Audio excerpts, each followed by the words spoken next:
Hi everyone, my name is Sienna and this is Sienna Reacts. So today we are back with Geography Now Indonesia.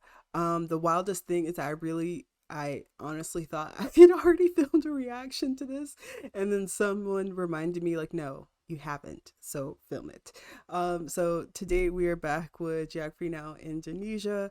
I have reacted to several different like Indonesian related videos. I'll put a couple of links to other ones in the banners up above. I have some by Alfie Rev. I have some by Real Life Lore about Jakarta and like moving up the capital and that type of thing. So if you have any interest in Indonesia, I have a bunch of them. Please go check them out. But now we are back and we're going to watch this now. So let's get started. Hey everybody, so if you don't know anything about Indonesia, basically all you have to know is that it's kind of like the Hawaii of the Muslim world, but it's like huge. It's like the biggest state, and with orangutans. And that's it, just no punchline. Let's just go to the intro song. It's time to learn geography now! Hey everybody, I'm your host Barbie. So as some of you know, I've been to Indonesia one time on one island for like 3 hours. I ate one dish, so basically I'm like the Indonesia expert, right? Obviously. Well, if not, I'm kind of like the only guy on YouTube doing full profile videos like this. So for now, you'll just have to kind of deal with me for like the next 12 or so minutes. Woohoo! Default! Alright, so again, if you don't know anything about Indonesia, it's basically like if the Middle East and South Asia had an incredibly colorful, loud, somewhat explosive set of babies. Like thousands of them. Okay, that doesn't really help. First of all, Indonesia is the world's largest archipelago nation located right where the Indian Ocean meets the Pacific Ocean on the incredibly clustered set of islands making 6 countries known commonly as Nusantara or the Malay Archipelago. Indonesian Archipelago. Sure, whatever makes you happy. Indonesia actually has land borders with 3 of these countries, East Timor, Papua New Guinea, and Malaysia, on the biggest island Borneo or Kalimantan, which is one of the world's only 2 triple split nation islands, the other one being Cyprus. Although technically if you include the UN buffer zone, it's kind of like 4 entities, but the UN isn't a country, whatever, just watch the Cyprus episode. The country is divided into 34 provinces, 5 of which have special administrative statuses, with the capital and most populous city Jakarta located on Java, the world's most populous island with nearly half of the entire population of Indonesia in it. The largest cities after Jakarta are Surabaya and Bandung, both located on Java Island, and Medan, located on Sumatra. Jakarta Soekarno-Hatta International, Bali's Ngurah Rai International in Despansar, and Surabaya's Juanda International. Now here's where things get a little speculative. Today, there are still arguments claimed as to exactly how many islands Indonesia has. The National Coordinating Agency for Surveying and Mapping says Indonesia has about 13,500. The National Institute of Aeronautics and Space Agency says that it has about 18,300, whereas the Indonesian government claims about 17,500. But wherever the point is, there's a lot of them. Over 8,800 have names, and over 900 of them are permanently inhabited. You would think they are the country with the most islands, but surprisingly, Finland and Canada beat them. But a lot of their islands are kind of like boop-a-doop little islands in the lakes, so does it really count? I guess. Now let's talk about the 5 special administrative provinces. They are Aceh, Yogyakarta, West Papua and Papua, and the capital Jakarta. Now, no surprise, the capital Jakarta acts as its own political entity. Lots of countries do that. But what about the others? First, Aceh. Aceh is kind of like the black sheep of Indonesia. It's the only province in which Sharia law is fully implemented. Also, they kind of have like a ton of oil, so yeah, they've kind of asserted a very independent ideology that sets them apart as autonomous from the rest of Indonesia. Then you have Yogyakarta, which is the only region that is still governed by a pre-colonial monarchy. The Sultan of Yogyakarta, who acts as a hereditary governor. Otherwise, we get the 2 Papuas, which collectively used to be the province called Irian Jaya, but then in 2003 they got split into 2. Basically, this is the place that has the least in common with the rest of Indonesia. It has a culture and background closer to their cousins across the border in Papua New Guinea. So then why is this part of Indonesia? Well, long story short, Indonesia was basically like, well, now that we have our full sovereignty, we get everything that the Dutch colonized. But the people of Papua were not too happy, so then Indonesia was like, alright, we'll give you a vote to stay or leave. However, we would strongly implore you to make the right decision. So they voted to stay in. A lot of people complained. There's still some current opposition, and to this day, the area has a relatively high level of autonomy, and the government kind of just leaves them alone except for when it comes to mining for resources. Oh, and the South Maluku area also kind of has like an independence dispute thing kind of going on, but the major opponents to the Indonesian government are primarily based in the Netherlands. Then you have the strange Riau Islands, which look like they should belong to Malaysia, but they don't, even though they have a strong Malay-derived culture. Then you have the Ambalat Sea Block, which has a ton of oil that both they and Malaysia argue over. So So that essentially covers most of the administrative divisions of Indonesia. Some of the most notable spots of interest in Indonesia might include the National Monument and Museum, Royal Keraton Ngayogyakarta Palace, Ratu Boko, the Magelang and chicken-shaped churches, Borobudur, disputed to be the largest Buddhist temple in the world, Maimun Palace, the Taman Sari Underground Mosque, the Equator Monument, the Pura Ulun Danu Bratan Lake temples. Yeah, try to say that 5 times fast. Pura Ulun Danu Batan Lake. The Millennium Bridge, the Sacred Monkey Temple, the Hellmouth or Elephant Cave, the 7-story. That was in one of the Alfie rep. Hold on. Bridge, the Sacred Monkey. Yeah, I think, was it this one? Temple, the Hellmouth. This one. I think this was in one of the Alfie Rev videos. Or Elephant Cave, the 7-story pagoda of Cebu, the smoked mummy villages of Aikim and Jiwika in Papua. Or if you're lazy, you can just go to the Taman Mini Indonesia Indah Park, which kind of has like a bunch of replicas of all the famed sites in Indonesia. Oh, and keep in mind, there's Dutch colonial style buildings all over, too many ancient temples and pagodas to list. And no matter how many buildings and landmarks are built, they will never compare to what Mother Nature has done. Which brings us to...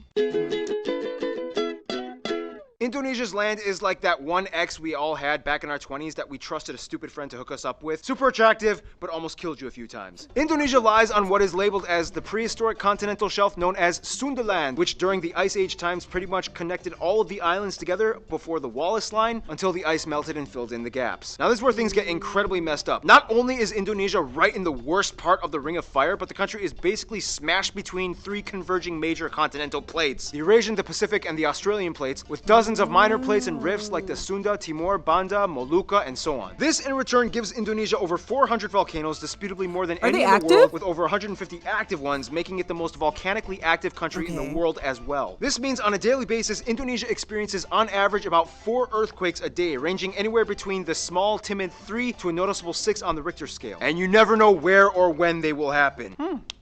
Impressive. Nonetheless, volcanoes can be a good thing, especially when concentrated close to the equator, as the warmer, humid climate allows moisture and minerals to coalesce, creating some of the most fertile land on the planet. This is why places like Hawaii and Iceland are so radically different despite both being volcanic islands. In the end, Indonesia got blessed with a flourishing abundance of flora and fauna, the second highest concentration in the world after Brazil, many of which being endemic species like the Rafflesia arnoldi and the Titan arum, the largest flowers in the world, which each smell like rotting corpses. And at over 180, they also have the highest concentration of mammals out of anywhere in the world. Nonetheless, the national animal is actually a reptile, the largest in the world at 3 meters long, the famous Komodo dragon, which you can find a bunch of on Komodo Island, which is where they get their name from, and they can kill people. Just a heads up. And the surprisingly not national animal, even though everybody knows and loves them, the only great ape in Asia, orangutans, are only found on this archipelago as well. By the way, they look docile and quiet, but orangutans can rip off your arm if you anger them. So don't. Otherwise, the largest... That's like most monkeys. Mountain Puncak Jaya is located in the east in Papua. The longest river, the Kapuas, flows on Kalimantan, or Borneo Island, starting in the east, emptying into the South China Sea. The largest lake, as well as the largest volcanic lake in the world, Lake Toba, can be found on Sumatra. This is also the site of the largest speculated volcanic explosive eruption on Earth that essentially created a worldwide volcanic winter. The eruption was so big that you can literally observe ashes from the explosion that went as far as Malawi in East Africa. Remember guys, Mother Nature is beautiful, but if she wants, she can kill you. Close to Puncak Jaya is Grasberg, the largest gold and copper mine in the world. And on Mount Ijen on Java, which spews out blue lava, all over you can find intrepid sulfur miners that literally go into the base of the volcanic craters, risking health just to get raw sulfur ores. Otherwise, you have other anomalies like the Sidoarjo mud volcanoes, the 3-colored lake Kelimutu in Flores, and the Kakaban Island jellyfish lake. Too many strange places. To this day, Indonesia is the #1 producer of palm oil, cloves, cinnamon, nutmeg, coconut, and vanilla. Some national dishes might include things like rendang, satay, or satay, gado-gado, lontong, ketupat, papeda, ikan bakar, pempek, tumpeng, lemang, and the national dish nasi goreng, which basically just means fried rice, which has no exact recipe. You can mix it up and kind of do whatever you want to it. Oh, and keep in mind, Malaysia might argue that some of these dishes belong to them, but that's a whole other story tied in with... I've been to a Malaysian restaurant and I saw some of I recognize some of the names. History and culture. We got time. Why not talk about it? Okay. Now, there's a lot of curious mysteries when it comes to Indonesia's people. Like, how did they become predominantly Muslim? Or what's the whole deal with them in Malaysia? Or wait, this guy is considered an Indonesian? What? First of all, the country has about 263 million people, making it the 4th most populous country in the world, with the largest population of Muslims as well. Now, here's the thing. In a sense, yes, 95% of the population is considered native Indonesian, but that's an incredibly broad term considering that Indonesia... It has a ton of different ethnic groups, right?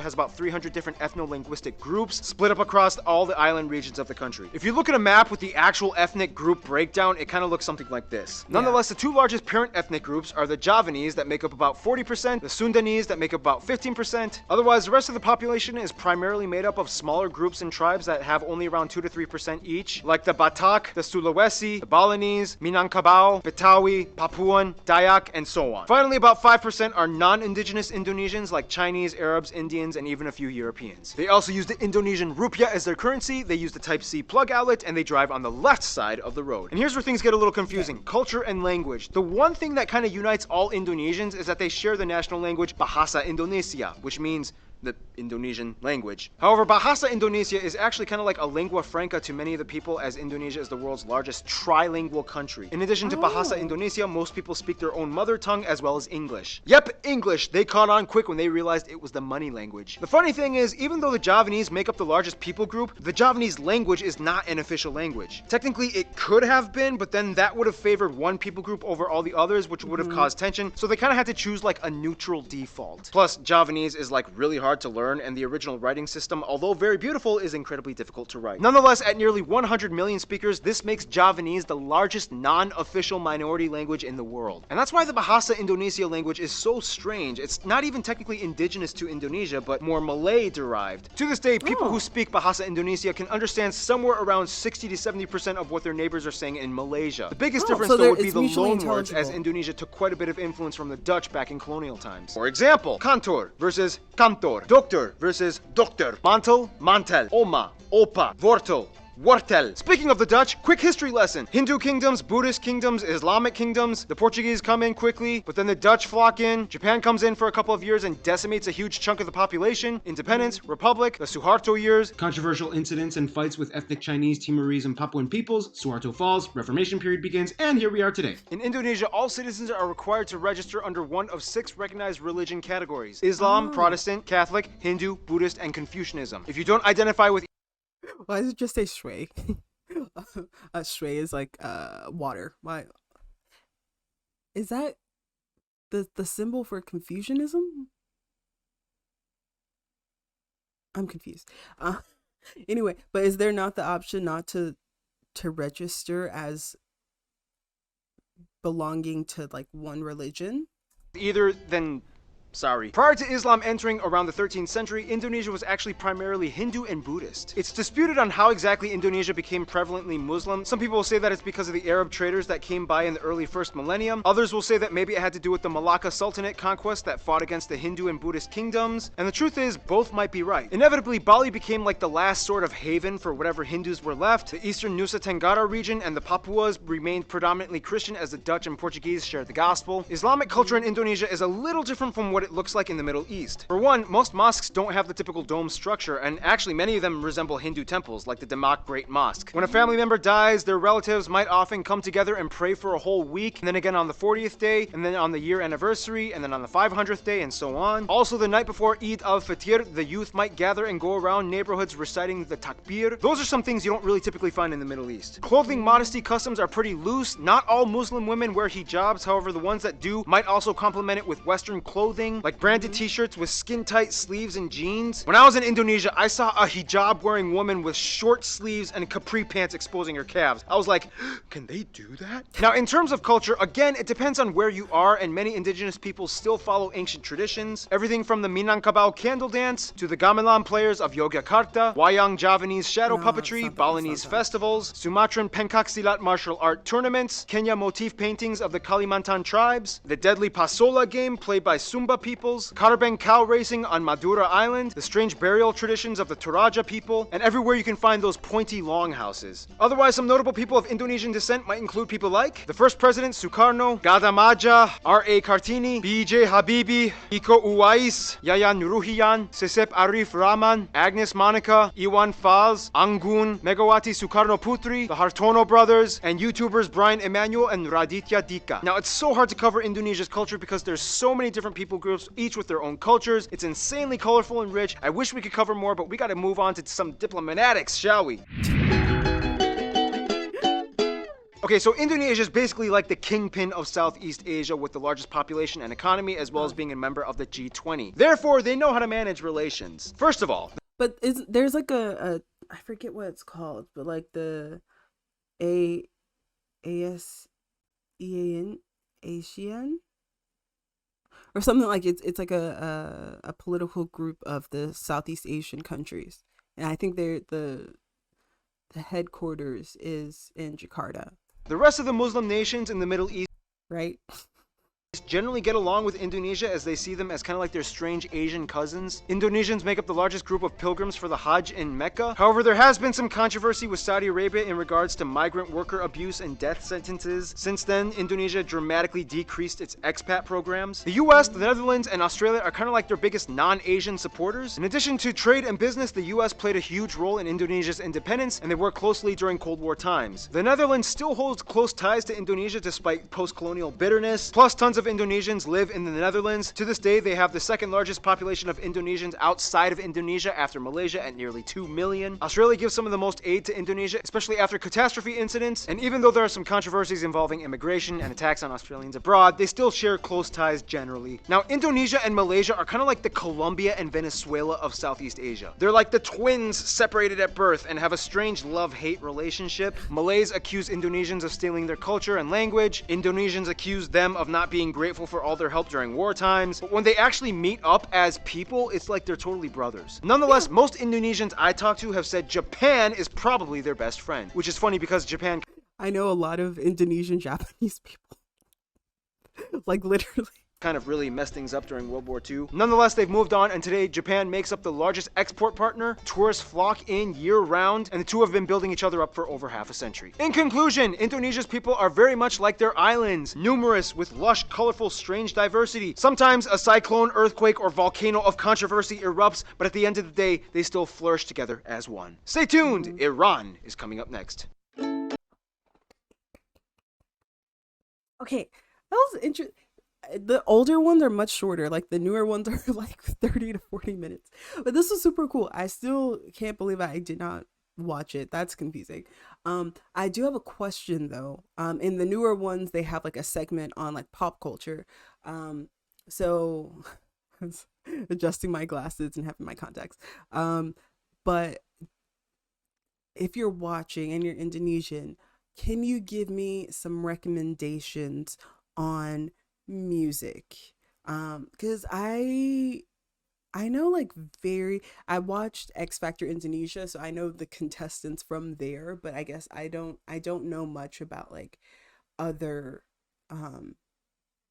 yeah, like other Indonesian like singers or like musicians or that type of thing. So if there's like any like R&B or like pop music that isn't too like EDM, let me know. I like give me like a couple of artists or a couple of songs. I go and I listen to all of the suggestions. So yes, please let me know. And then also if there's any, I've watched quite a few like Malaysian dramas, but I've never like crossed over and watched like Indonesian dramas. So if you have any recommendations for Indonesian dramas, I'd like to hear those as well. But yeah, anyway, let's go ahead. Let's end here. Let me know what you think in the comments. And yeah, please like, comment, and subscribe. And I'll see you next time. Okay, so bye bye.